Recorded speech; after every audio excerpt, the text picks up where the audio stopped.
And hello and welcome everybody to our work-based learning in the Southwestern Scotland virtual open event here with SRUC. And I'm really excited for this one because this is the first time that we've promoted our work-based learning within the South and West faculty. That's the South and West of Scotland, that's Dumfries and Galloway, the Borders and Ayrshire. We've got campuses based at the Barony in Dumfries, and we've also got a centre up in Ayr as well. And as I say, this is the first time that we've actually promoted work-based learning on its own. And so big welcome. What we're going to do is I'm going to give you a bit of an introduction first and introduce myself, then I'll introduce colleagues. And we're going to have a look at the work-based learning, what that means, the apprenticeships, and how you either as an employer, if you're interested as an employer in being employing a modern apprentice, or in fact it's the way that you want to go and you want to become an apprentice, then hopefully you will find this of use. Just before we get going, a big thank you to Sharon, who's working in the background to produce all this and make all this work. A big thank you to you for coming along, and hopefully if you're not able to catch it live, then you will be able to see the recording later on. If you are here now, please feel free to ask questions, pop them into the chat, and we will do our very best to answer them at the end. So what is Modern Apprenticeship and what do we offer? So in a nutshell, what we've got is the Modern Apprenticeship, which normally takes about a year, and some of these do take more than that, and they'll be specific, and we'll go into the detail. And it just gives you a really good understanding, a good knowledge. It gives you your practical skills to make you either a really good employee or make a good employee for you if you're an employer, and also offer you routes into further courses and pathways, both in employment and other study. So two questions that we get asked quite a lot is, what qualifications will you get as a modern apprentice? What can I do next once you've done your apprenticeship? And also, what do you need to be to be an apprentice and to start with? Well, it's what we call sort of a foundation course. So what that means is that you can come in at sort of normally with Nat 4s, and then you can start your modern apprenticeship on the level of SVQ2, and then you can also progress to the second year, so you can do 2 years of an apprenticeship with the SVQ3s, and that sort of equates to around the national certificate level. And then as the chart shows here, that you can either move into full-time education if you're wanting to, or you might find yourself that you've now got all the skills that you need, and you've got a career ahead of you, and you're going to carry on working. And at any time, you could always come back into education as well. So it's a really great opportunity, a great platform for you to start your future with. If you either haven't got to the experience already, or you wanted to take a bit of time out, or it's a new area that you haven't done before, and you're wanting that real good start, both having a qualification and getting that experience, which is vitally important, of course. So a couple of the things that I've already highlighted there, explaining what an apprenticeship is, and it's a package of learning, and it's industry recognised. And we're really keen to say that although you're getting a qualification, the actual industry themselves have helped to create these modern apprenticeships, so it will make you fit there. So it's normally a full-time. We look for people over 16, age 16 and above. And as I said, it can take between 1 and 3 years to complete a course, and that depends on the area that you choose. And we can look at those more specifically in a minute. I know my colleague John is going to be talking about agriculture, and then we've also got the engineering and the forestry areas as well. And some of those do take slightly further depending on the industry itself. So the apprenticeship is a partnership. It's a partnership between you as the trainee, as the modern apprentice, your employer, the employer, and the training provider, us as SRUC, along with Skills Development Scotland, who create the framework for the Modern Apprenticeship. Skills Development Scotland being that sort of government body that oversees all of that. And as I've said before, these are designed by industry, so it's ensuring that the course is fit and ready, and what the industry is wanting. Benefits. So there's going to be a mix of both practicals and classroom-based learning. So that some of that will be with your employer, or as an employer, you will be offering that along with the classroom-based that we offer. It's going to take place in the workplace, as well as the time that you spend at college.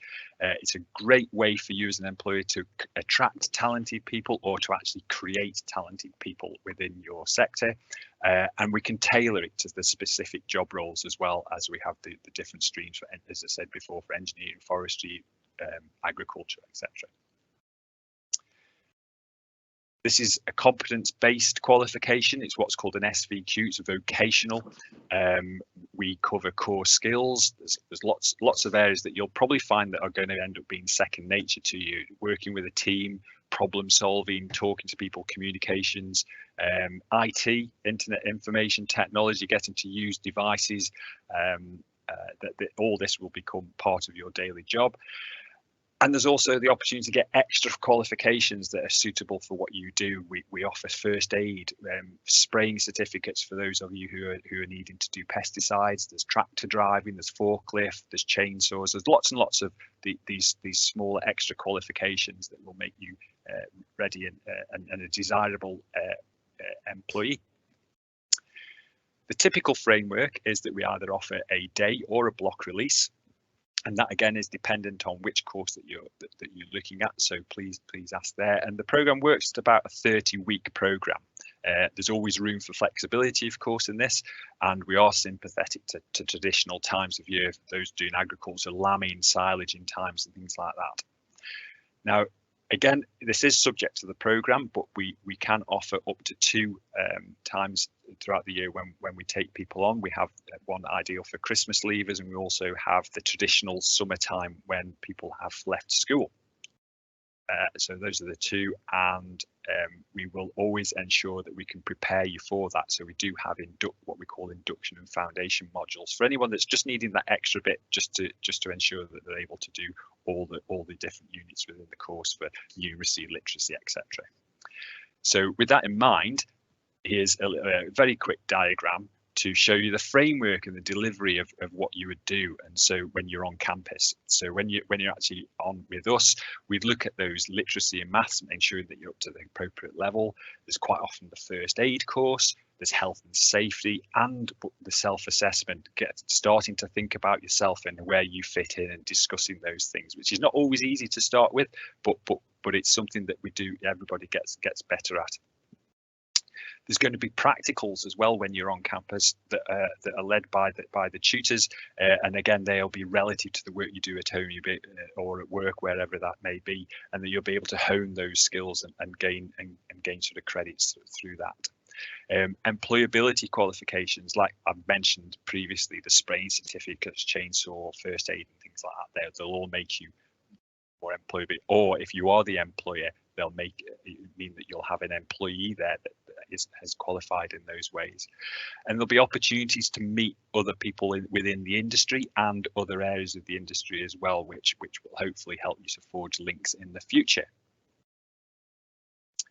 What about the work then? Obviously, we talked about from the college side, but when you're at work as well, there's going to be areas within that which you will have to sort of document and are all form part of your training. So what you'll be doing is, in fact, putting into practice what you've learned, and then you'll have to record that. You'll be able to use these new skills to actually make yourself a valued worker within the team that you're working with. You'll be able to reflect and discuss that. Again, I've mentioned that before, and it's not always the easiest thing to do when but it is something that we need to do, and we have to train on, because we have to show that you've been able to progress, and you have to show that as well. And for quite a few companies now, when you find that you're working for a company, they'll do sort of progression meetings with you and discuss what you're going to do next, and that's a good example of training yourself up and getting yourself ready for that. So of course, of all the main part of this is to achieve your qualification as well. So to come out of it not only with the experience, but having that nationally recognised and industry recognised qualification.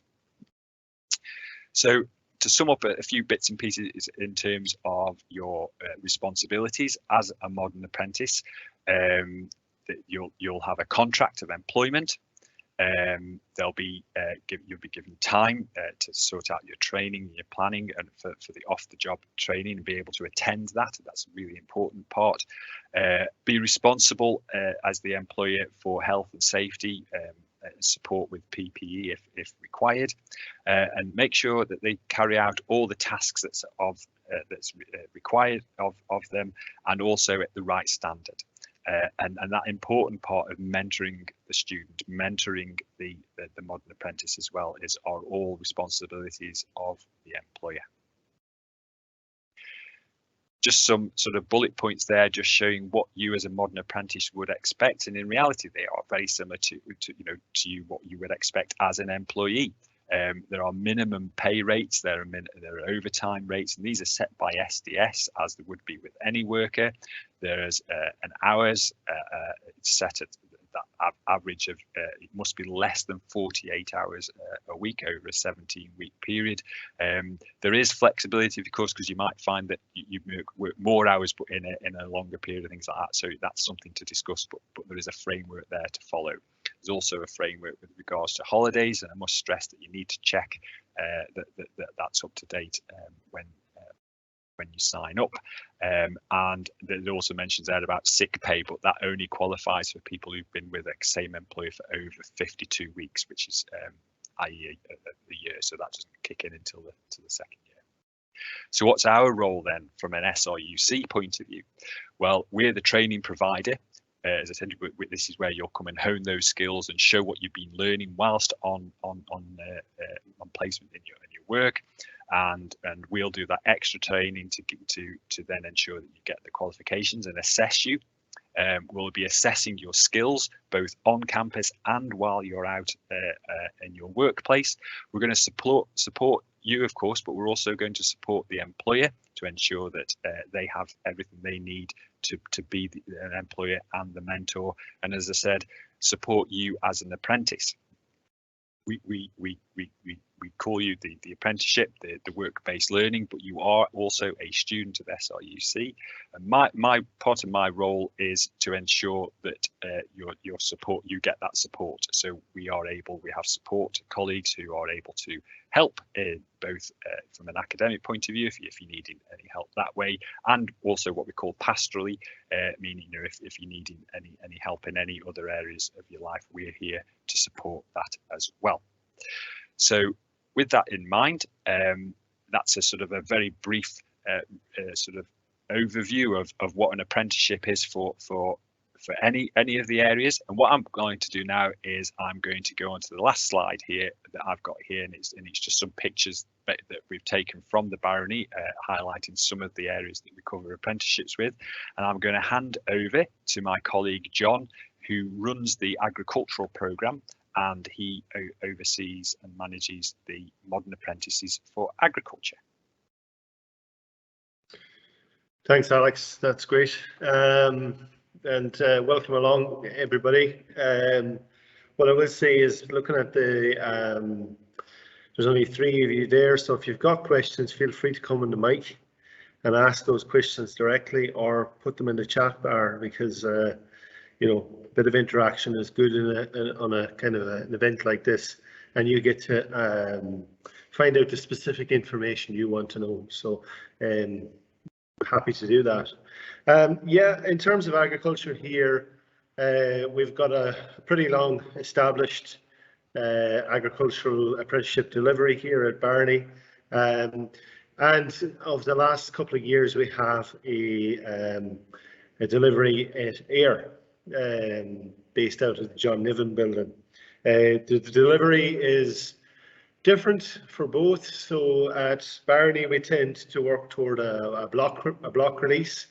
So you tend to come in for 5 weeks throughout the academic year, really from about August to maybe April. And specifically when you're on Barony for that, there's a mixture of classroom delivery, the knowledge part of it, and practicals. So when we're delivering a apprenticeship, there's various kind of, obviously there's a knowledge element that you have to know for specific things, and also how that's applied out in the workplace. So we tend to kind of go through that with practicals and that as well. Up at Barony, up at Ayr, then we tend to work towards a day release.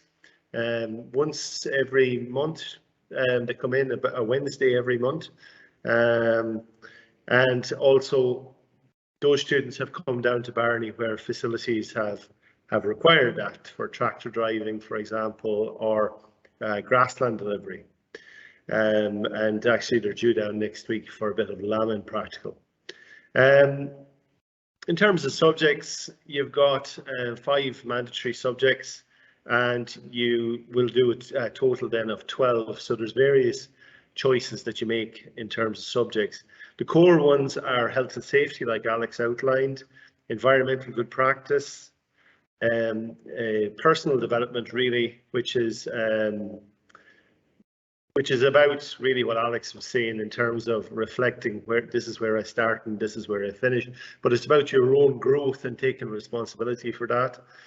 So that's a core one as well. And then preparing and operating a tractor and attachments, and then the health and well-being of livestock are the core kind of units.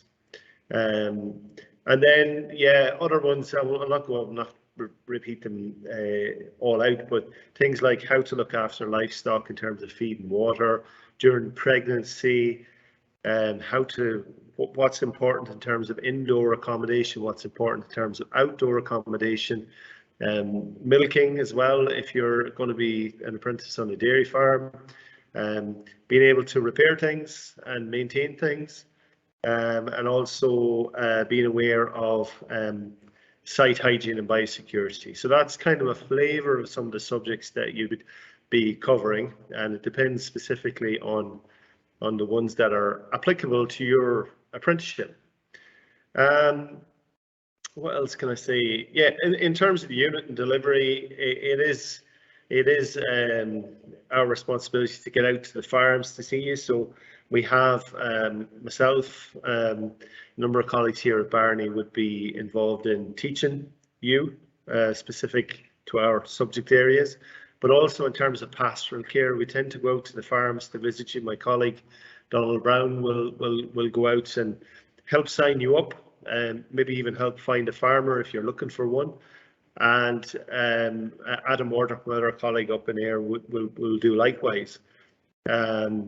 So that's part and parcel of what we do, and that's a valued link between, you know, setting the goals about what your farmer or your employee will expect, and yourself, and also kind of being able to chat through some real life, real world scenarios and getting support in that instance.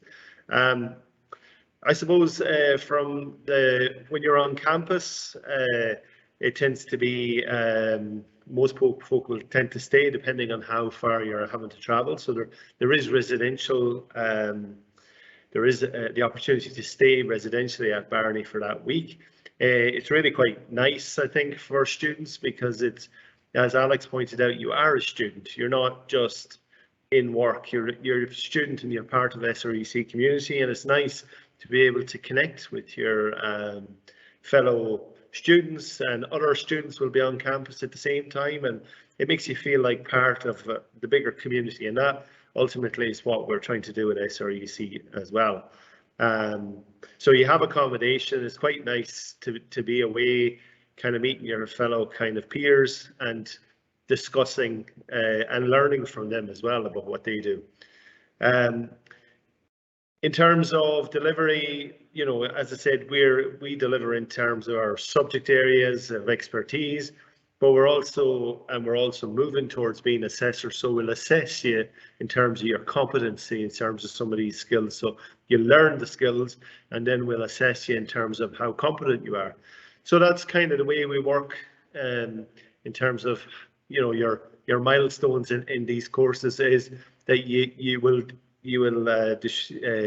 demonstrate your knowledge based on discussions and teaching that you've had, and you'll also demonstrate your competency based on practical, and then the demonstration of that practical back to us as assessors. Yeah, and that's kind of where we're at. We're very fortunate here at Barony to have a working farm, so there's plenty of opportunities to for you to interact with farm staff, find out how things are going here, and also to basically hone and practice your skills. Ask those questions that maybe you're a little bit afraid to ask when you're working on the farm, because there's no such thing as a dumb question. It's all just about learning. Yeah, and I suppose that's me rattled on for quite a bit now. Other things that we will do in terms of your agricultural apprenticeship is first aid, like Alex mentioned, so that's one of your enhancements. But there are also other enhancements that are part of the course. Other enhancements that could be available could be an ATV Lantra ticket, a telehandler ticket. I've seen some students do AI, which gets delivered on the campus here. PA1, PA2 and PA6, which are pesticides courses, are offered as well. Yeah, so it's just really to kind of highlight to you that there's, you know, you are a student, you are learning while you earn, but we're here to support you along the way, really, as is your mentor, and the support that we offer in terms of the mentor is also important in terms of interaction, and being available to be at the end of the phone as well is important one for us too. Okay, so is there any questions on that so far, or does it sound quite interesting? Or no questions have come in, John. Obviously you're covering all the points extremely well.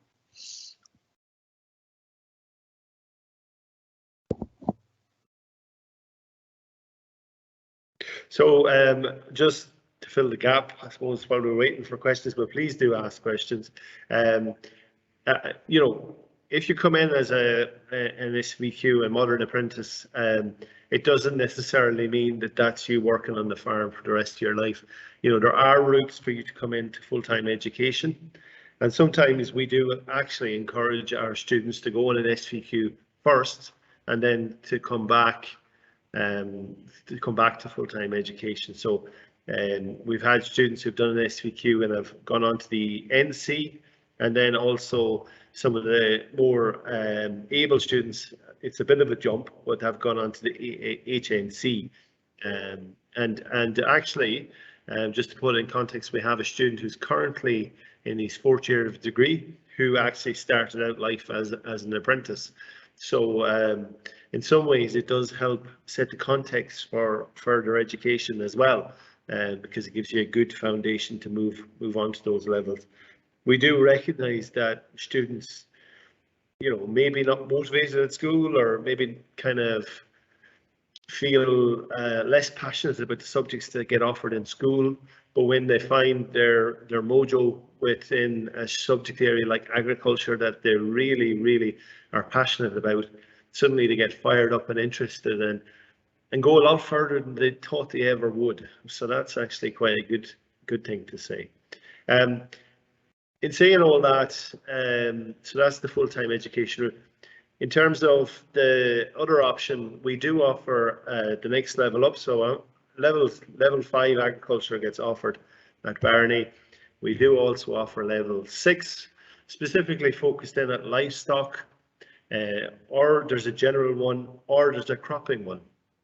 So that there is the opportunity to continue in your job, but also continue to keep that kind of learning going as well.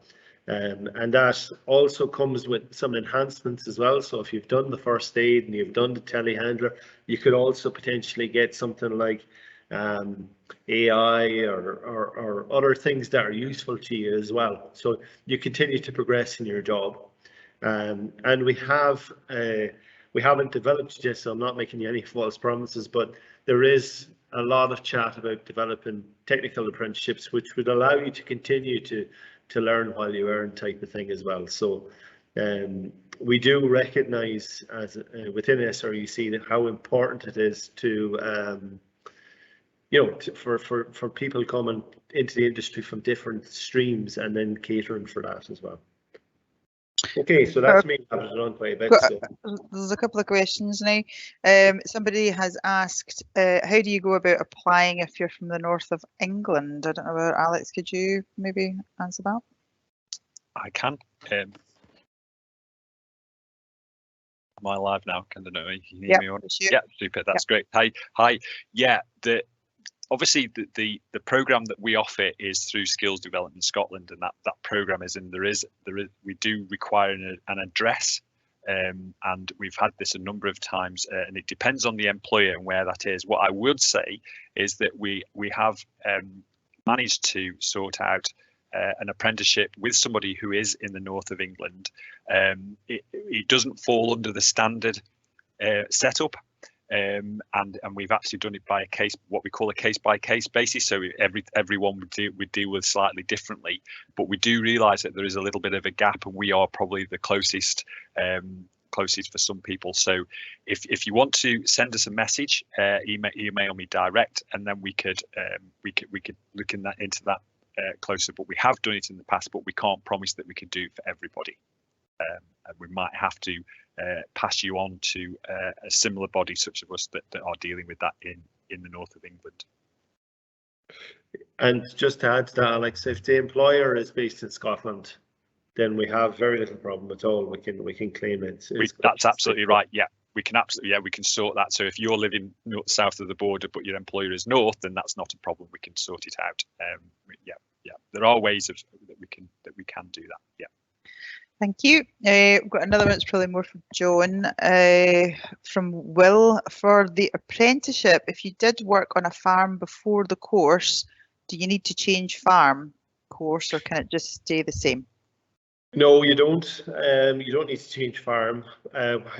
What you do need to do is to make sure that your current employer, is in agreement for you to join the course and is supportive of allowing you to come away for up to 5 weeks in terms of block release. So no, it doesn't necessarily need to change. As long as you've proved that you've got a full-time contract of employment for a minimum of a year, that's absolutely fine. Okay, thanks. That's all the questions that we've got so far. You want to finish off? Just to highlight there, Sharon, we've had issues in the past where people have been part-time or temporarily employed. So self-employed doesn't count as an apprenticeship. And part-time doesn't either, actually. So it needs to be a full-time contract under apprenticeship, under SDS conditions. So it's quite important to highlight that. A permanent contract at that, not a temporary one. At least a year anyway, to cover 52 weeks. Yeah. Okay, Alex, do you want to finish off?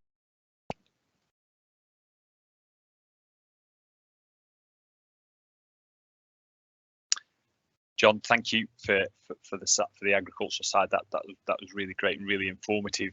And also, we had hoped that we'd be able to also have colleagues from forestry and engineering. Those are the other two areas that we have modern apprentices currently within the south and west. I don't know about you, but I'm looking outside at the minute. The wind is absolutely blowing trees here, there, and everywhere. So, and the forestry team are literally at the moment, while it's still light, trying to sort out. We get trees down all the time, so they're busy actually doing practicals and getting trees out of the way so that the college can continue working. Our engineering colleagues, they're also really busy at the moment, actually working with apprentices that are already here, and unfortunately, due to a number of factors, they've also been unable to attend. So can I please refer you back to the details that I gave at the beginning, those general overview, because that will be the same for either the forestry or the engineering. The engineering, though, is slightly different, because I did say that it was like 1, possibly 2 years.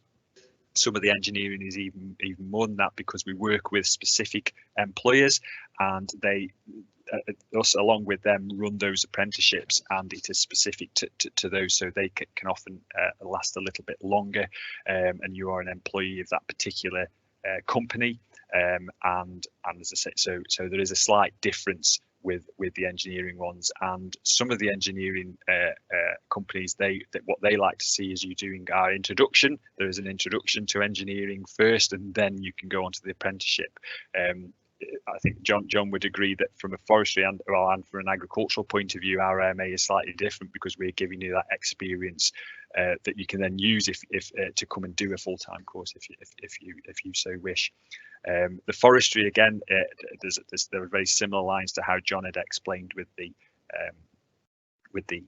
agriculture one.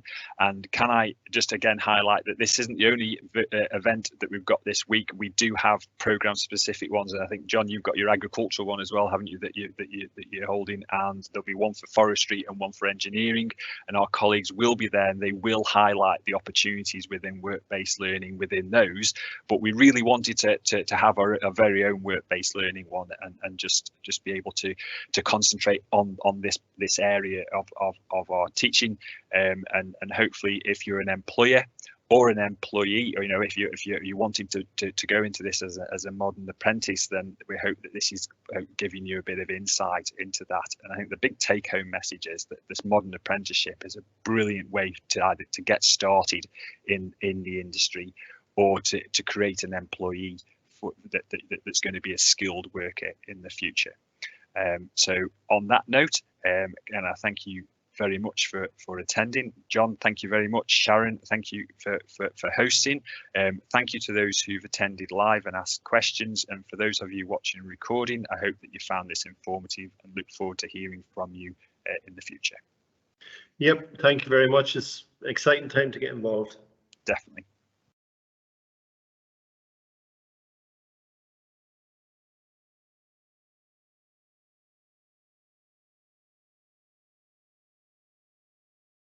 One wee last question came in at the tail end there. Can I just quickly ask? Aidan has asked and said, thanks for the brilliant information. Just wondering if there is a cut-off for someone being too old. Now, there is an age limit. Do you want to answer that, Alex? Well, yeah, there was. We sort of look on the level of sort of 24, 25. However, and this has been mentioned a number of times, that there is no real age upper limit. Now, it might be that we look at doing it in an alternative way, that it's in all but naming an apprenticeship, but it depends. I don't know how Aidan is. I don't want to embarrass them over here by them asking, but if they want to contact us, then please do, because there is flexibility within that. But there, as I say, that's the sort of standard ages, but we do have flexibility. Yeah, funding tends to be higher from 16 to 19. Yeah. And then it digresses a bit from 19 to 21. However, it really just depends. We've had students in the past who have done agricultural SVQs specifically for access to agricultural grants and things like that.